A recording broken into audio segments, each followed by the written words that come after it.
Well, the subject of difficult negotiation reminds me of one of my favorite stories from the Middle East, of a man who left to his 3 sons 17 camels. And to the first son he left half the camels, to the second son he left a third of the camels, and to the youngest son he left a ninth of the camels. Well, 3 sons got into a negotiation. 17 doesn't divide by 2, it doesn't divide by 3, it doesn't divide by 9. Brotherly temper started to get strained. Finally, in desperation, they went and they consulted a wise old woman. The wise old woman thought about their problem for a long time, and finally she came back and said, well, I don't know if I can help you, but at least if you want, you can have my camel. So then they had 18 camels. The first son took his half of 18 is 9. The second son took his third, a third of 18 is 6. The youngest son took his ninth, a ninth of 18 is 2. You get 17. They had 1 camel left over. They gave it back to the wise old woman. Now, if you think about that story for a moment, I think it resembles a lot of the difficult negotiations we get involved in. They start off like 17 camels, no way to resolve it. Somehow what we need to do is step back from those situations, like that wise old woman, look at the situation through fresh eyes, and come up with an 18th camel. Now, finding that 18th camel in the world's conflict has been my life passion. I basically see humanity a bit like those 3 brothers. We're all one family. We know that scientifically. Thanks to the communications revolution, all the tribes on the planet, all 15,000 tribes, are in touch with each other. And it's a big family reunion. And yet, like many family reunions, it's not all peace and light. There's a lot of conflict. And the question is, how do we deal with our differences? How do we deal with our deepest differences, given the human propensity for conflict and the human genius at devising weapons of enormous destruction? That's the question. As I've spent the last better part of 3 decades, almost 4, traveling the world, trying to work, getting involved in conflicts ranging from Yugoslavia to the Middle East to Chechnya to Venezuela, some of the most difficult conflicts on the face of the planet, I've been asking myself that question. And I think I've found, in some ways, what is the secret to peace. It's actually surprisingly simple. It's not easy, but it's simple. It's not even new. It's maybe one of our most ancient human heritages. The secret to peace is us. It's us who act as a surrounding community around any conflict, who can play a constructive role. Let me give you just a story, an example. About 20 years ago, I was in South Africa working with the parties in that conflict, and I had an extra month, so I spent some time living with several groups of San Bushmen. I was curious about them, about the way in which they resolve conflict. Because after all, within living memory, they were hunters and gatherers, living pretty much like our ancestors lived for maybe 99% of the human story. And all the men have these poison arrows that they use for hunting, absolutely fatal. So how do they deal with their differences? Well, what I learned is whenever tempers rise in those communities, someone goes and hides the poison arrows out in the bush. And then everyone sits around in a circle like this, and they sit and they talk. And they talk. It may take 2 days, 3 days, 4 days, but they don't rest until they find a resolution, or better yet, a reconciliation. And if tempers are still too high, then they send someone off to visit some relatives. There's a cooling off period. Well, that system is, I think, probably the system that kept us alive to this point, given our human tendencies. That system I call the third side. Because if you think about it, normally when we think of conflict, when we describe it, there's always 2 sides. You know, it's Arabs versus Israelis, labor versus management, husband versus wife, Republicans versus Democrats. But what we don't often see is that there's always a third side. And the third side of the conflict is us. It's the surrounding community. It's the friends, the allies, the family members, the neighbors. And we can play an incredibly constructive role. Perhaps the most fundamental way in which the third side can help is to remind the parties of what's really at stake. You know, for the sake of the kids, for the sake of the family, for the sake of the community, for the sake of the future, let's stop fighting for a moment and start talking. Because the thing is, when we're involved in conflict, it's very easy to lose perspective. It's very easy to react. Human beings, we're reaction machines. And as the saying goes, when angry, you will make the best speech you will ever regret. And so the third side reminds us of that. The third side helps us go to the balcony, which is a metaphor for a place of perspective where we can keep our eyes on the prize. Let me tell you a little story from my own negotiating experience. Some years ago, I was involved as a facilitator in some very tough talks between the leaders of Russia and the leaders of Chechnya. There was a war going on, as you know. And we met in The Hague, in the Peace Palace, in the same room where the Yugoslav War Crimes Tribunal was taking place. And the talks got off to a rather rocky start when the vice president of Chechnya began by pointing at the Russians and said, "You should stay right here in your seats because you're going to be on trial for war crimes." And then he went on, and then he turned to me and said, "You're an American. Look at what you Americans are doing in Puerto Rico." And my mind started racing. Well, Puerto Rico, what do I know about Puerto Rico? I started reacting. But then I tried to remember to go to the balcony. And then when he paused and everyone looked at me for a response, from a balcony perspective, I was able to thank him for his remarks and say, "I appreciate your criticism of my country, and I take it as a sign that we're among friends and can speak candidly to one another. And what we're here to do is not to talk about Puerto Rico or the past. We're here to do just to see if we can figure out a way to stop the suffering and the bloodshed in Chechnya." The conversation got back on track. That's the role of the third side, is to help the parties go to the balcony. Now let me take you for a moment to what's widely regarded as the world's most difficult conflict, the most impossible conflict, is the Middle East. Question is, where's the third side there? How could we possibly go to the balcony? Now, I don't pretend to have an answer to the Middle East conflict, but I think I've got a first step, literally a first step, something that any one of us could do as third-siders. Let me just ask you one question first. How many of you in the last years have ever found yourself worrying about the Middle East and wondering what anyone could do? Just out of curiosity, how many of you? Okay, so the great majority of us. And here, it's so far away. Why do we pay so much attention to this conflict?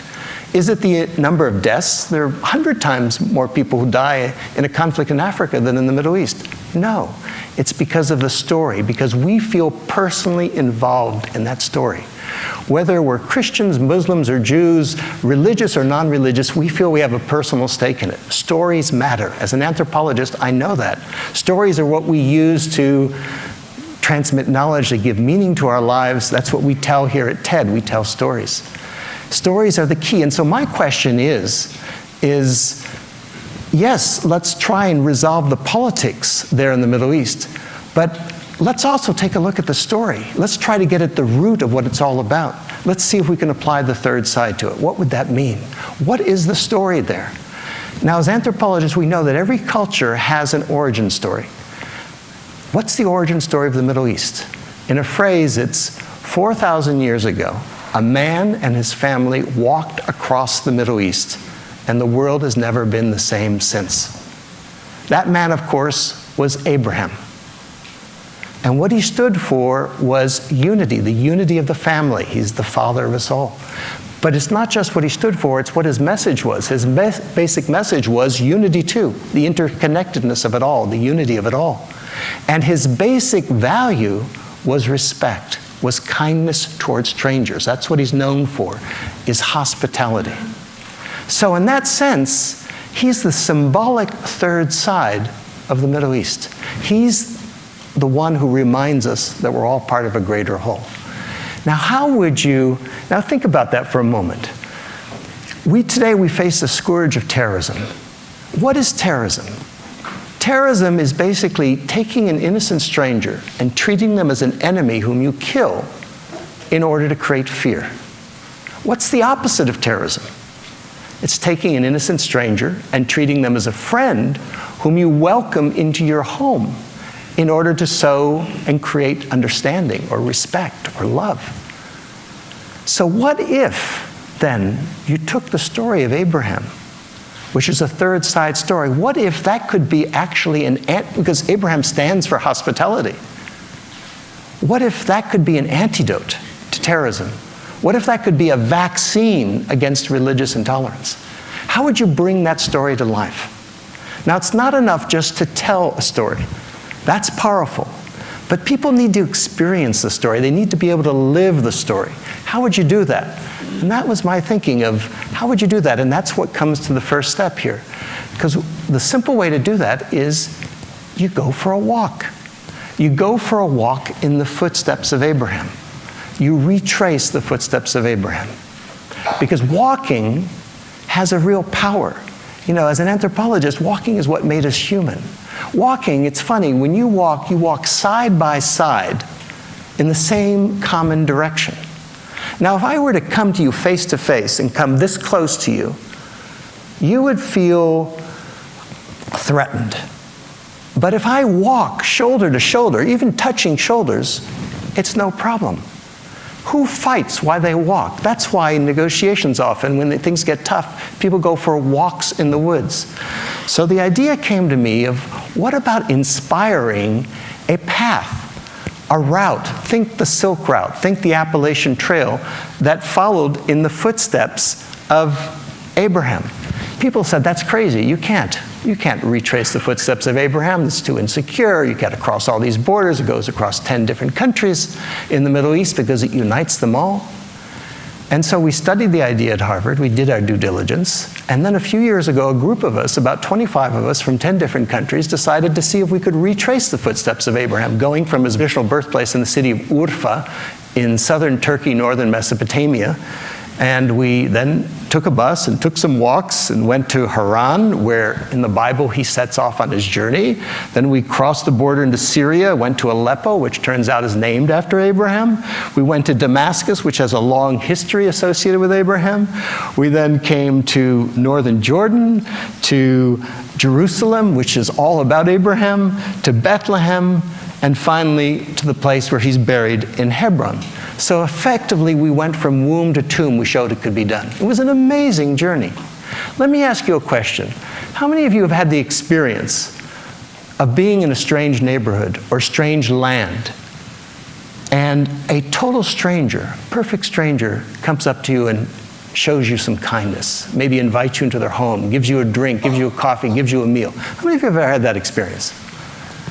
That's the essence of the Abraham path. That's what you discover as you go into these villages in the Middle East where you expect hostility, and you get the most amazing hospitality, all associated with Abraham. In the name of Father Ibrahim, let me offer you some food. So what we discovered is that Abraham is not just a figure out of a book for those people.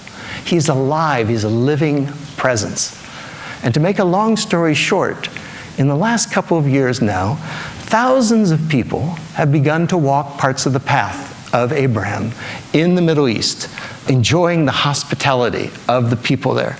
They've begun to walk in Israel, in Palestine, in Jordan, in Turkey, in Syria. It's an amazing experience. Men, women, young people, old people, more women than men, actually, interestingly. For those who can't walk, who are unable to get there right now, people started to organize walks in cities, in their own communities. In Cincinnati, for instance, they organized a walk from a church to a mosque to a synagogue, and then all had an Abrahamic meal together. It was Abraham Path Day. In Sao Paulo, Brazil, it's become an annual event for thousands of people to run in a virtual Abraham Path run, uniting the different communities. The media love it. They really adore it.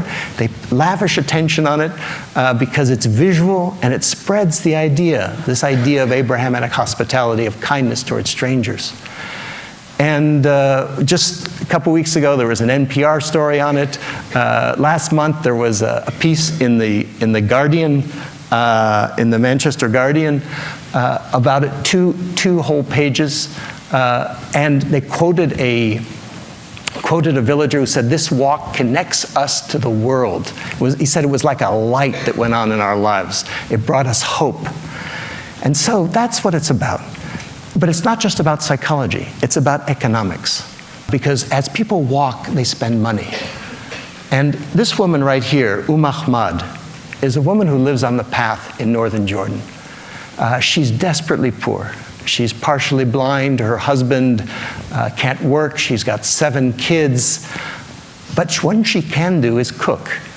And so she's begun to cook for some groups of walkers who come through the village and have a meal in her home. They sit on the floor. She doesn't even have a tablecloth. she makes the most delicious food that's fresh from the herbs in the surrounding countryside. And so more and more walkers have come. And lately, she's begun to earn an income to support her family. And so she told our team there, she said, "You have made me visible in a village where people were once ashamed to look at me." That's the potential of the Abraham Path. There are literally hundreds of those kind of communities across the Middle East, across the path. The potential is basically to change the game. And to change the game, you have to change the frame, the way we see things. To change the frame from hostility to hospitality, from terrorism to tourism. And in that sense, the Abraham Path is a game changer. Let me just show you one thing. I have a little acorn here that I picked up while I was walking on the path earlier this year. Now, the acorn is associated with the oak tree, of course, grows into an oak tree, which is associated with Abraham. The path right now is like an acorn. It's still in its early phase. What would the oak tree look like? Well, I think back to my childhood, a good part of which I spent after being born here in Chicago, I spent in Europe. If you had been in the ruins of, say, London in 1945 or Berlin, and you had said, 60 years from now, this is going to be the most peaceful, prosperous part of the planet, people would have thought you were certifiably insane. But they did it thanks to a common identity, Europe, and a common economy. So my question is, if it could be done in Europe, why not in the Middle East?